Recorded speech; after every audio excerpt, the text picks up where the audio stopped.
आज हम फिर से उसको देखेंगे, ठीक है। बल्ब को दोबारा से देखेंगे।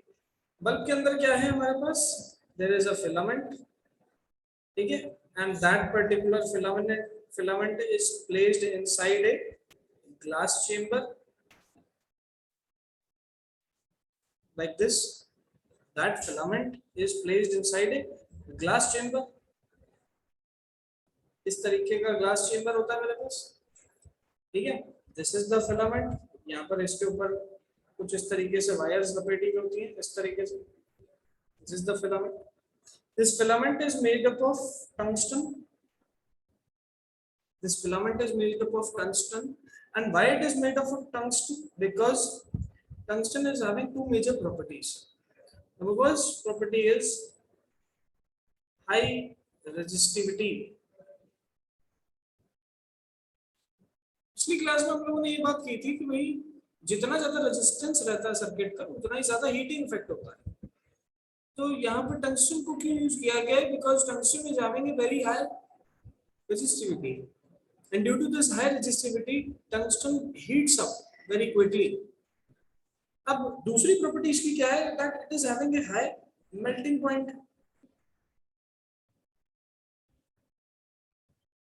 It is having a high melting point. भाई टंगस्टन सबसे पहली प्रॉपर्टी क्या है? टंगस्टन की सबसे पहली प्रॉपर्टी ये है कि टंगस्टन जो है हमारा हाई रेजिस्टिविटी वाला मटेरियल है। Due to the high resistivity of tungsten it gets heated up very quickly. बहुत जल्दी ये हीट अप हो जाता है, और हीट अप इतना हो जाता है कि it gets so heated up, it gets so heated up that it becomes red hot,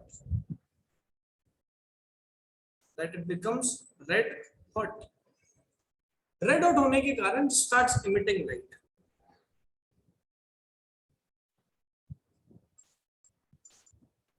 red hot होने के कारण starts emitting light, and this is the major use of tungsten as a electric bulb, ठीक है। ये हमारे पास major use है tungsten.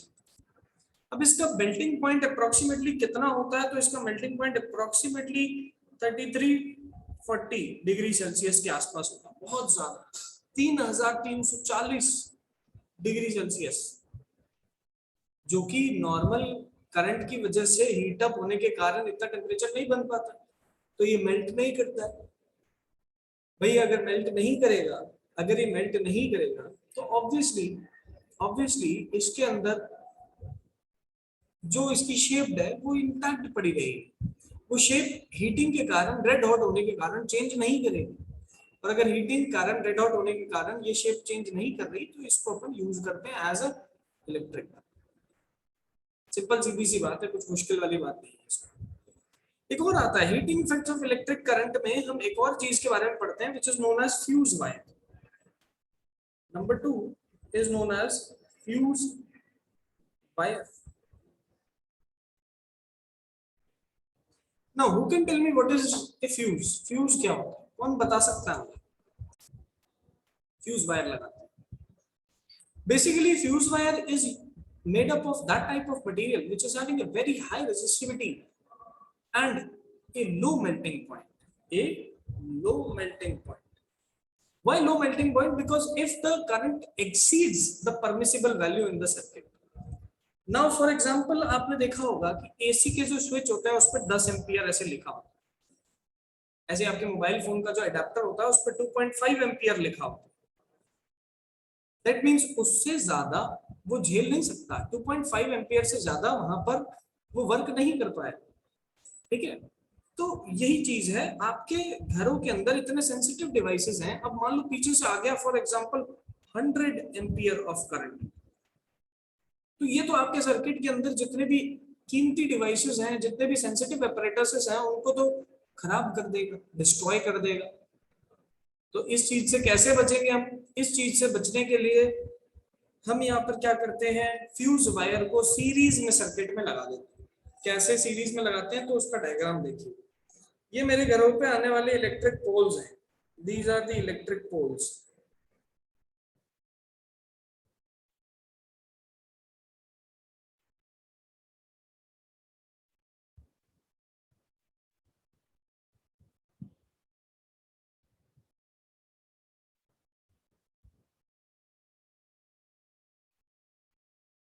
ठीक है, इस तरीके से वायर जो है वो इलेक्ट्रिक पोल्स पे आ रही है।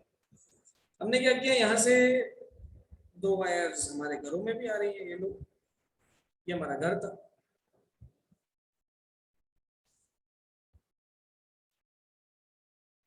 ठीक है, लेकिन हम क्या करते हैं, हम इसी वायर के सीरीज में यहाँ फ्यूज लगा देते हैं और फिर जो पावर सप्लाई है उसको घर के अंदर भेजते हैं।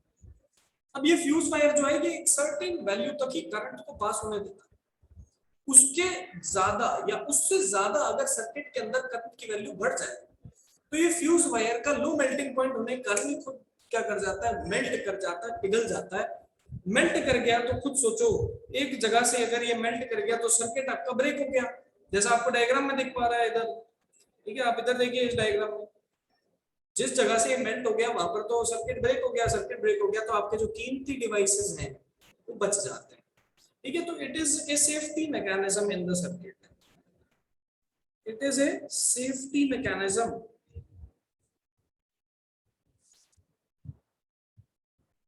in the circuit which prevents the sensitive appliances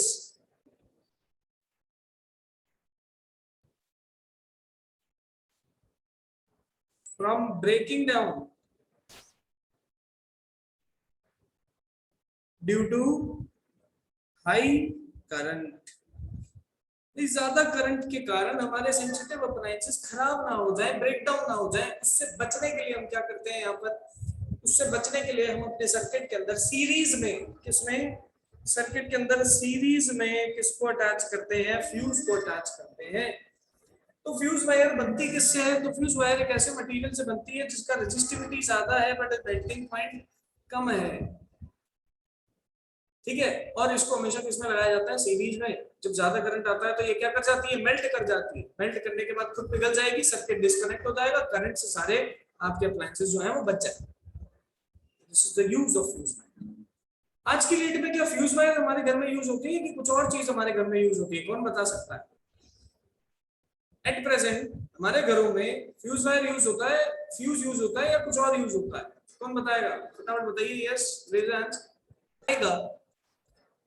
ठीक है, in MCB what is happening when high current is supplied from the power supply, the MCB is having a relay mechanism, due to that it trips, ये trip कर जाती है। Trip करने का मतलब क्या है, ऑन स्टेट में थी, ऑफ हो गई, डाउन हो गई, एमसीबी डाउन हो गई, फिर अपन इसको ऑन करने जाते हैं वापस। ठीक है, फिर अगर मान लो पीछे से हाई करंट आ गया तो फिर से ये ट्रिप कर जाएगी, ये चीज होती है इसमें। लेकिन ये इसका वर्किंग हमारे कोर्स में नहीं है, हमारे कोर्स में किसका वर्किंग है, फ्यूज वायर का वर्किंग है। तो फ्यूज वायर का वर्किंग अपन देख चुके हैं। फ्यूज वायर के अंदर अपन ने देख लिया था high resistivity low melting point, और ये क्या है हमारे पास घरों के अंदर एक सेफ्टी मैकेनिज्म है जो कि हमें याद है। Now moving on towards the last and the final we can say topic of this chapter, और ये भी टॉपिक करते ही हमारा चैप्टर जो है कंप्लीट हो जाएगा, जो कि है commercial unit of electricity.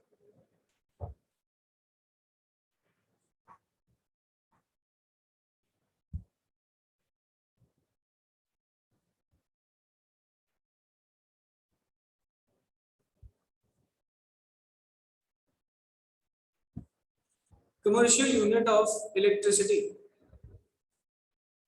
What do you mean by commercial unit of electricity? मतलब हमें पढ़ने की जरूरत क्यों पड़ी? देखिए, जब हम अपने घरों में इलेक्ट्रिसिटी को यूज करते हैं तो electricity is nothing but electrical energy. ठीक है, इलेक्ट्रिसिटी जो है वो क्या है, इलेक्ट्रिकल एनर्जी है।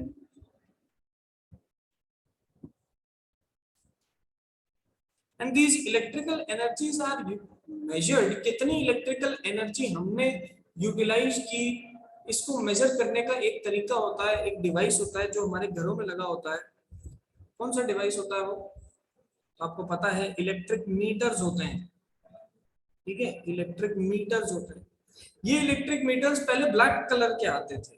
ठीक है, बहुत बड़े बड़े से डब्बे टाइप के होते थे, ब्लैक कलर के होते थे। ठीक है, एनालॉग मीटर्स कहा जाता है। लेकिन आजकल ये एनालॉग मीटर्स हमारे घरों में नहीं लगे हुए होते हैं, आजकल हमारे पास डिजिटल मीटर्स होते हैं। ठीक है, आजकल हमारे पास क्या होते हैं, डिजिटल मीटर्स। इन डिजिटल मीटर्स का क्या मतलब है कि भाई ये डिजिटल मीटर्स करते क्या है, ये घरों में कितनी इलेक्ट्रिसिटी यूज हो रही है उसको मेजर करने का काम करते हैं। आपने पूरे महीने में कितना इलेक्ट्रिसिटी यूज किया उसको मेजर करने का काम ये इलेक्ट्रिक मीटर्स करते हैं। ये इलेक्ट्रिक मीटर्स अल्टीमेटली किसको मेजर कर रहे हैं, तो ये electric meters ultimately electrical energy को मेजर कर रहे हैं। ठीक है, हाउ मच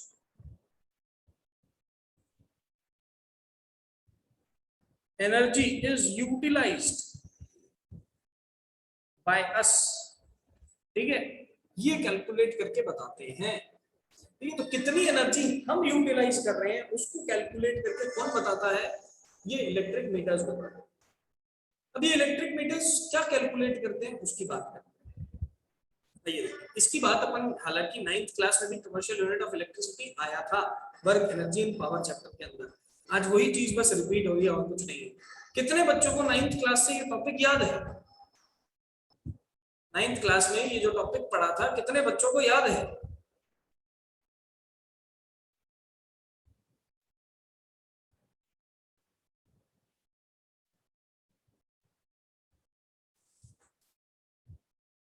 ओके, चलिए, only 15 students out of 86 85 70 students class में ऐसे हैं जिनको याद नहीं है।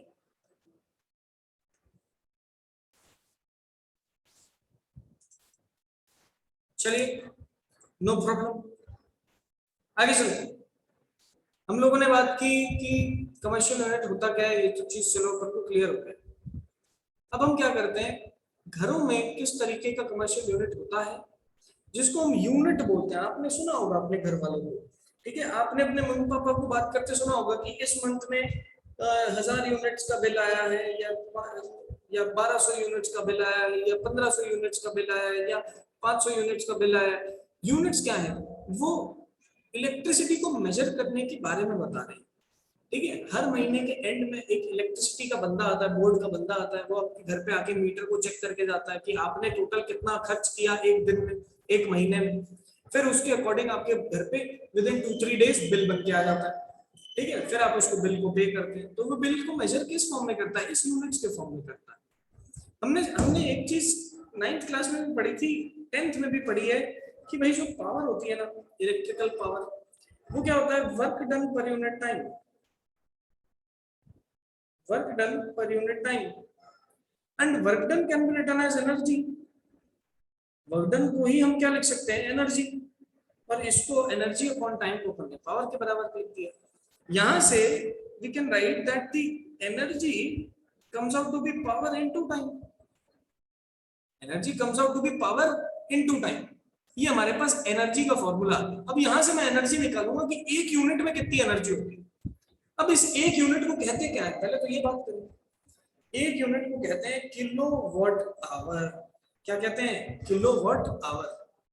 कितने किलोवाट पावर यूज हुई, कितने घंटे में यूज हुई, उसी को किलोवाट आवर या एनर्जी की यूनिट कहा जाता है।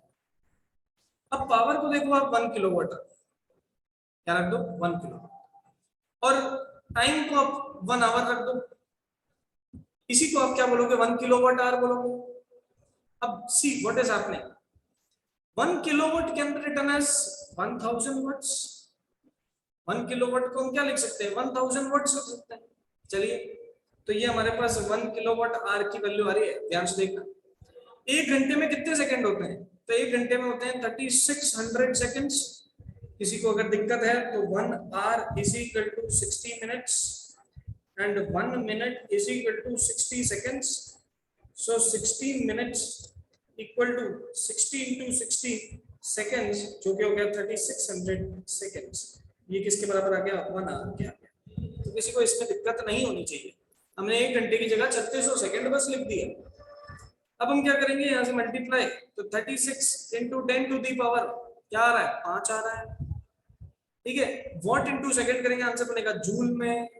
लेकिन यहीं पे आंसर खत्म नहीं हो जाता, हम इसको क्या करेंगे, 3.6 into 10 to the power 6 joule लिख देंगे, और यही आता है 1 किलोवाट आवर के बराबर।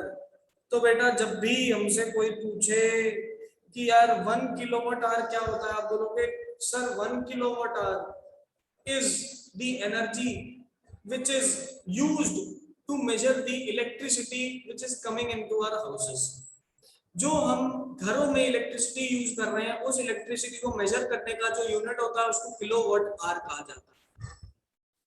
क्या इसका कोई और नाम है? तो बिल्कुल इसका एक और नाम है जिसको कहते हैं यूनिट। 1 unit, 2 unit, 3 unit. इसकी वैल्यू कितनी होती है? तो हम बोलेंगे 1 यूनिट या 1 किलोवाट आवर की वैल्यू होती है 3.6 into 10 to the power 6, 3.6 into 10 to the power 6 joules, and this is known as the commercial unit of electricity. इसकी बात आपको याद रखनी है। फटाफट बताइए, क्या यहां तक सबको क्लियर हुआ कि नहीं हुआ? फास्ट।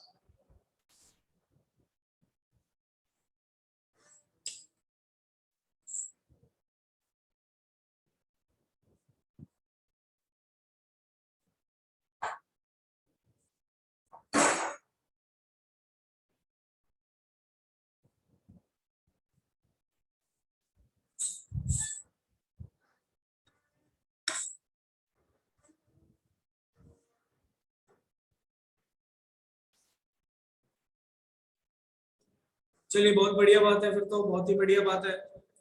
अब आइए इस पे कुछ क्वेश्चन करते हैं। तो पहले मैं इसका समरी लिख देता हूँ, ठीक है, उसके बाद अपन इस पे कुछ क्वेश्चंस करें।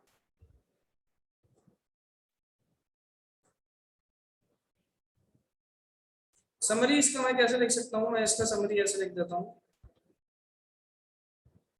मैं लिख देता हूँ that the unit of electricity used to measure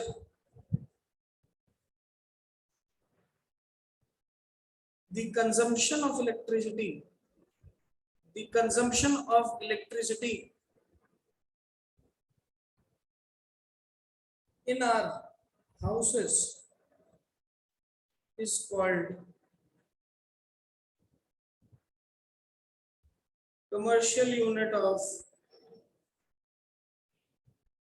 electricity. इसी को हम क्या कहते हैं? कमर्शियल यूनिट ऑफ इलेक्ट्रिसिटी कहते हैं। तो इसको किसमें मेजर किया जाता है? तो इसको किलोवाट आवर में मेजर किया जाता है, ठीक है। कई जगह पे इसको KWH भी लिखा होता है, तो घबराने की बात नहीं है, अपन HR लिख रहे हैं। कहीं पे H भी लिखा होता है, कोई दिक्कत वाली बात नहीं है। इसको कहीं पे यूनिट भी लिखा होता है, 1 यूनिट, 2 यूनिट, तो घबराने की बात नहीं है, सेम। अब अगर कोई पूछे कि 1 किलोवाट आवर की वैल्यू क्या होती है, तो आप बोलेंगे 1 kilowatt hour is equal to 3.6 into 10 to the power 6 joules. Simple as that. आइए अब इस पे कुछ करते हैं क्वेश्चंस, ठीक है, क्योंकि बिना क्वेश्चन करे अपन को कभी समझ में नहीं आएगा कैसे होगा। सो देखिए, मेरे पास एक क्वेश्चन है like this, that for an electric toaster, for an electric toaster, the power rating is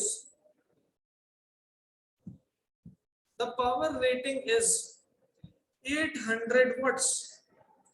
एक इलेक्ट्रिक टोस्टर था मेरे घर में जिसकी रेटिंग थी 800 वाट के करीब। हमसे पूछा जा रहा है calculate the total energy consumption, calculate the total energy consumption if it runs for 10 hours। अगर ये 10 घंटे के लिए चलता है तो इसने कितनी एनर्जी का यूटिलाइजेशन किया होगा, ये आप बताइए। ठीक है, क्वेश्चन बहुत आसान। अभी ऊपर अपन ने एक फॉर्मूला देखा था, उसको वापस देखते हैं। देखो फॉर्मूला क्या कहता है, energy is equal to power into time. आइए अब देखिए, यहां पर वापस से अपन वही चीज करते हैं। हम लिखेंगे power into time is equal to energy. अब पावर कितनी दे रखी है? तो 800 वाट दे रखी है। टाइम कितना दे रखा है? तो 10 घंटे दे रखा है। देखो टाइम तो आवर्स में है ही, हमारे पास मेजरमेंट की यूनिट क्या होती है? हमारे पास मेजरमेंट की यूनिट होती है किलोवाट आवर। तो टाइम तो आवर में पता ही है, अब वाट को किस में कन्वर्ट करना है? किलोवाट में। तो मैं क्या कर दूंगा, यहाँ पर डिवाइड बाय 1000 कर दूंगा, तो ये बनेगा 800 डिवाइडेड बाय 1000, ये बन गया किलोवाट इनटू 10 आवर्स। सो यहाँ से बन गया, देखो 2 जीरो से 2 जीरो कैंसिल, ये जीरो से ये जीरो कैंसिल, तो ये बन गया 8 किलोवाट आवर। 10 घंटे में ये 8 किलोवाट आवर की एनर्जी को यूटिलाइज कर लेता है। अब इसमें क्या मुश्किल है, मुझे तो समझ ही नहीं आता। आइए एक और क्वेश्चन करते हैं। मैं अपने घर के अंदर जो एसी लगा हुआ है उसकी आज मंथली कैलकुलेशन करूंगा, देखो कितना बिल निकालेगा वो। ठीक है, आप भी अपने घर के अंदर यही सेम चीज कर सकते हैं और बिल को पहले ही बता सकते हैं घर वालों को कि देखो इतना बिल आएगा। ठीक है, उससे कम ही आएगा, उससे ज्यादा नहीं हो सकता। अब देखिए ध्यान से, मैं तुम्हें एक बहुत बेहतरीन तरीका बताता हूँ। अपने घरों के अंदर चाहे आप ट्राई कर लेना, जो आपके पास एसी फ्रिज वगैरह है ना, आप घर में ट्राई करना। मेरे घर में जो एसी है ना, उस पर रेटिंग लिखी हुई है 1236 वॉट। क्या लिखा हुआ है? 1236 वॉट। ये लिखा हुआ है 1236 वॉट कि मतलब मेरे एसी की जो पावर रेटिंग है वो 1236 वॉट है। अब मान लो मैं उसको दिन के 8 घंटे चलाता हूँ, दिन के 8 घंटे चलाता हूँ। कितने दिन तक चलाता हूँ? 30 घंटे तक चलाता हूँ, सॉरी 30 दिन तक चलाता हूँ। मैं उसको 8 घंटे एक दिन में चलाता हूँ और कितने दिन तक चलाता हूँ? 30 दिन तक। मान लेते हैं एक यूनिट जो है वो 5 रुपए की आती है। मान लेते हैं एक यूनिट कितने रुपए की आती है? 5 यूनिट, 5 रुपए की। अब देखिए सबसे पहले तो हम क्या करेंगे, इलेक्ट्रिसिटी कंजम्पशन निकालेंगे पूरे मंथ का। सबसे पहले पावर जो दे रखी है वो दे रखी है 1236 वॉट। 1236 को हम डिवाइड बाय 1000 कर देते हैं। सो जैसे ही मैं इसको डिवाइड बाय 1000 करूंगा तो आंसर बिकम्स 1.236 किलोवाट। ये तो आ गई मेरी पावर किसमें? किलोवाट में। अब हमें निकालना एनर्जी। सो एनर्जी का यूनिट तो हम सभी जानते हैं, एनर्जी होता है पावर इनटू टाइम। सो ये लो 1.236 इनटू टाइम कितना? 8 घंटे। तो 8 घंटे। अब मल्टीप्लाई कर दो, मल्टीप्लाई कर दो, आंसर निकाल दो। क्या मुश्किल है? मल्टीप्लाई कर देंगे, आंसर निकाल देंगे। ये लेकिन जो एनर्जी निकल के आएगी, ये जो एनर्जी निकल के आएगी, ये कौन सी एनर्जी है बेटा? सो ये वो एनर्जी है जो हम एक दिन के अंदर यूटिलाइज कर रहे हैं। कितने के अंदर यूटिलाइज कर रहे हैं? एक दिन के अंदर। ठीक है, this energy is utilized in 1 day. So यहां पर लिख सकते हैं 9.888 किलोवाट आवर पर डे। ये तो एक दिन में यूटिलाइज हुई, एक दिन की निकाली मैंने। तो मुझे तो 30 दिन निकालना, पूरे महीने में कितना खर्च आएगा वो निकालना चाहता हूँ। सो मैं क्या कर दूंगा, इसको अप्रोक्सीमेटली 10 मान लू। 9.88 है तो मैं इसको 10 मान लेता हूँ। ठीक है, 10 मान लिया। Energy consumption for whole month, energy consumption for whole month, पूरे महीने के लिए कितना एनर्जी कंजम्पशन होगा उसको निकालने के लिए। एक दिन में 10 हो रहा है, पूरे महीने में कितना होगा? 30 से मल्टीप्लाई कर देता हूँ। अगर मैं दिन के 8 घंटे चलाता हूँ तो आंसर क्या आ जाएगा? 300 यूनिट्स। अभी ऊपर देखा था मेरा एक यूनिट कितने का है? 5 रुपए का। एक यूनिट 5 रुपए का है तो कॉस्ट कितनी आई? कॉस्ट कितनी आएगी? 300 यूनिट इंटू 5, आंसर आ जाएगा 1500 रुपया। आई होप आपको यहाँ पर समझ में आ रहा होगा कि सर ये कर कैसे रहे हो आप। तो आप भी अपने घरों के अंदर जाओ। ठीक है, घर के अंदर जो एसी लगा हुआ है वहां पर ऐसे स्टार रेटिंग बनी होगी। ठीक है, इस तरीके से घर के अंदर आपके जो एसी लगे होते हैं उनके अंदर कुछ इस तरीके से यहाँ पर ऐसे 1 स्टार, दूसरा स्टार, तीसरा स्टार, चौथा स्टार, 5वां स्टार बना होता है। और मान लो ऐसे यहाँ तक ऐसे ना रेड हो रखा होता है इस तरीके से। ठीक है, ये पूरा पोर्शन ऐसे रेड हो रखा होता है। किसी घर में ऐसा देखा है कि नहीं देखा है? कितने लोगों ने देखा है बताइए फटाफट। यस और नो, रेज योर हैंड। बताओ किसी ने देखा है क्या ऐसा? मैंने तो देखा है भाई, हर अप्लायंस के ऊपर होता है ऐसा। भाई इस डिवाइस पे यहाँ पर ये जो रेटिंग लिखी होती है यहीं पे इसके नीचे यहाँ पर पावर लिखी होती है इसकी। अब इस पावर को देखिए। ठीक है, इस पावर को देखिए और इसी मेथड से कैलकुलेट कर लो। मंथली चलाओगे कितना चलाओगे तो कितना बिल आता है। ठीक है, बस पापा से पूछ लेना कि रेट क्या चल रहा है अभी यूनिट का, कितने रुपए यूनिट आ रहा है, उसके हिसाब से आप कैलकुलेट कर सकते हो। ठीक है, तो ये क्वेश्चन करना बहुत आसान होते हैं, बहुत ही इजी है। आपको सबसे पहले पावर को किस में कन्वर्ट करना है? किलोवाट में, ये देखो कर दिया किलोवाट। फिर टाइम को किस में कन्वर्ट करना है, आवर में, और फिर दोनों को मल्टीप्लाई करके आंसर निकाल देना।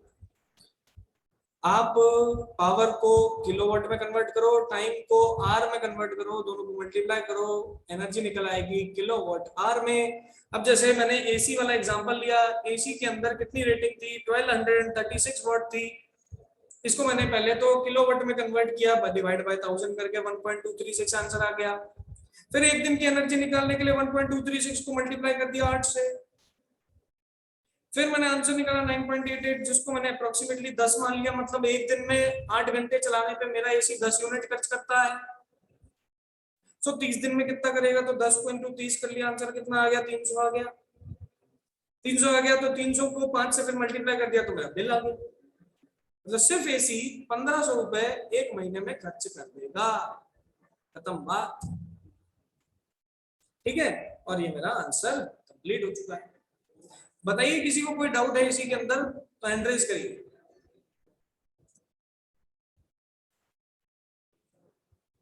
Yes, if there is any doubt regarding this then raise your hands, वरना एक और क्वेश्चन करते हैं। Let us do one more question. The question is like this, there is an electric heater whose power rating is 100 watt and it is been running for 10 hours a day। ठीक है, तो एक दिन का energy consumption इसका कितना होगा, तो हम पावर को पहले किस में कन्वर्ट करेंगे, किलोवाट में कन्वर्ट करेंगे। तो ये लो यहां से आ गया 0.1 किलोवाट। टाइम कितना है, तो 10 आवर्स है। एनर्जी कितनी होगी, so energy will be equal to 0.1 into 10, answer will be 1 unit. इसका मतलब ये 1 यूनिट एक दिन में खर्च करेगा। 30 दिन में कितना करेगा, तो for 30 days it will convert 30 units. अगर 1 यूनिट 5 रुपए का है तो कॉस्ट कितनी आई, 1500 रुपए आई। आई होप यहाँ पर आप समझ पा रहे होंगे कि किस तरीके से हमने इसको सॉल्व किया है। बताइए सबको हैंड राइज करके यहाँ तक क्लियर हुआ कि नहीं हुआ, फटाफट।